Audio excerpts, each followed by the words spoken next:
பெண்களுக்கு எதிரான குற்றங்களில் ஈடுபடுவோர் மீது கடும் நடவடிக்கை எடுக்கப்படும் என்று சமூக நலத்துறை அமைச்சர் கீதா ஜீவன் தெரிவித்துள்ளார்.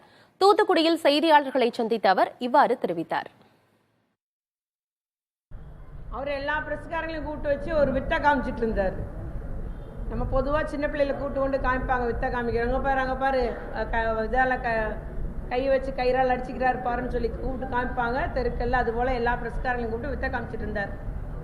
அவரை பதவியை தூக்க போறாங்கன்னு சொல்லி பேசிக்கிறாங்க. அதனால ஒரு வேண்டுதல், அவருக்கு 48 நாள் விரதம் இருக்கிறாரு, அதுக்கு செருப்பு போட மாட்டாரு, தன்னை தானே 8 முறை அடிச்சுக்கிட்டு இந்த விரதத்தை தொடங்குறாரு. அதுதான் உண்மை. அவருக்கு மேலிடத்துல இருந்து உதவியை அவருடைய காத்துக்கொள்றதுக்கு அவர் விரதம் தொடங்குறார்.